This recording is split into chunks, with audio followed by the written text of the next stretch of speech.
Yo les poneglyphes, c'est Rio. Vous avez été une quarantaine à voter pour ça, sérieux. Donc yo les bros, c'est Goji, j'espère que vous allez bien. Alors aujourd'hui, on se retrouve pour la review du chapitre 927.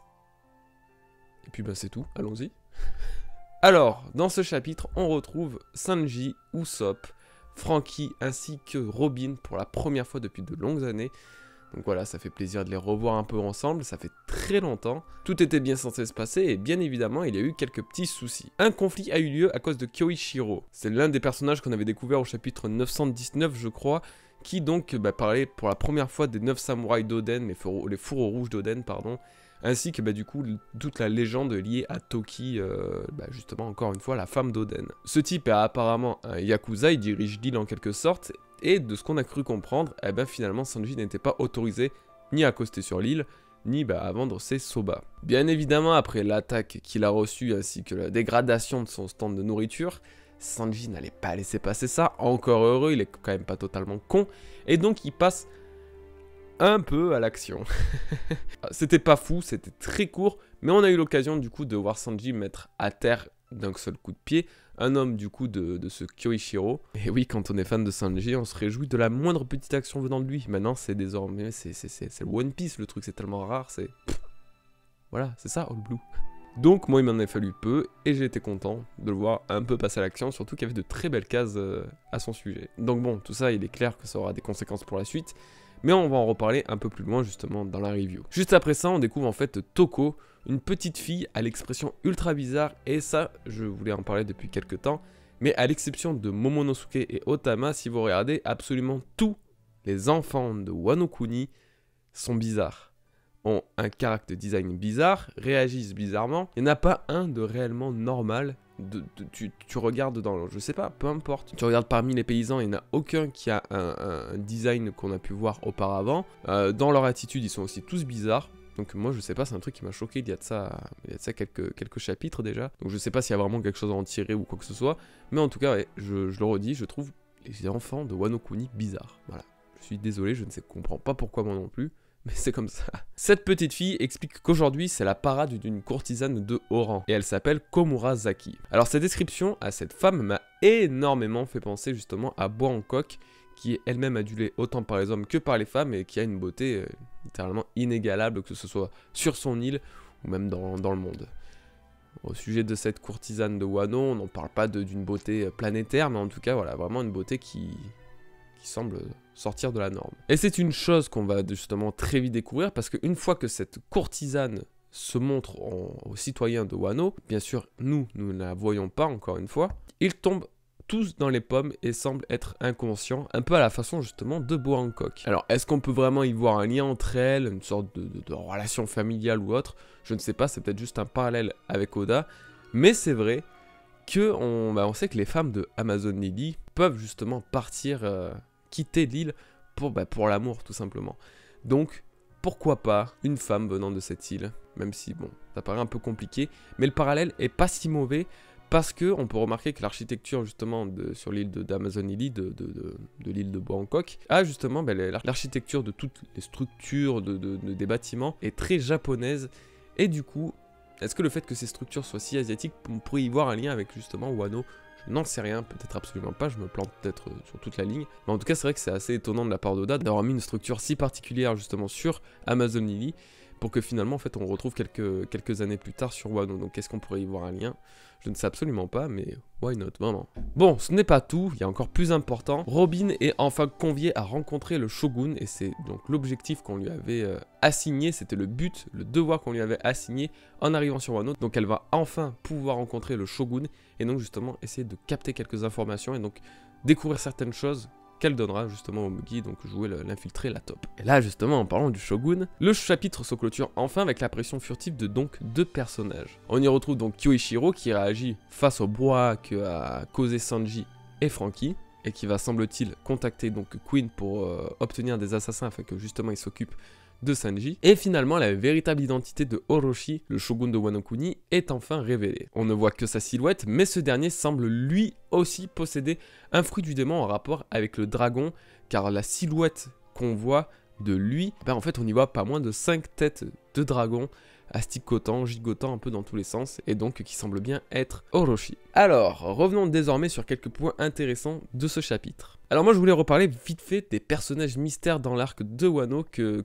Oda en fait intègre au fur et à mesure de l'arc et des chapitres. C'est une chose que je trouve très bizarre, car énormément de ces personnages ont le visage caché en fait. On ne veut pas nous montrer leur véritable identité. Tu as Toki et Iori, les samouraïs, en général, les 9 fourreaux rouges d'Oden par exemple, la courtisane, Orochi. Bref, Oda n'a jamais autant teasé de personnages dans un arc sans en fait qu'on voit leur véritable apparence.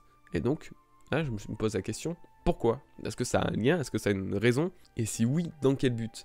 Pour moi ça me paraît vraiment bizarre, et c'est comme s'ils voulaient cacher certains liens entre justement les personnages, pour justement voilà, garder un peu l'intrigue de Wano. Et je ne vois pas réellement d'intérêt justement de cacher l'apparence du shogun, alors qu'on a vu sa silhouette qui ressemblait justement à des dragons. On va reparler tout de suite après du shogun, mais je voulais quand même faire aussi une petite aparté sur Queen. Donc je dois avouer que la phrase de Kyoichiro à propos des assassins qu'il va demander justement à Queen m'a un peu conforté dans l'idée que justement ce Queen, parce que apparemment ça a l'air d'être un homme, possède le fruit du scorpion. Parce qu'en fait je le vois bien justement lui-même envoyer des assassins qui attaquent justement avec un certain poison ou quelque chose comme ça, qui sera en rapport justement avec tout ce qui est scorpion, etc., venin.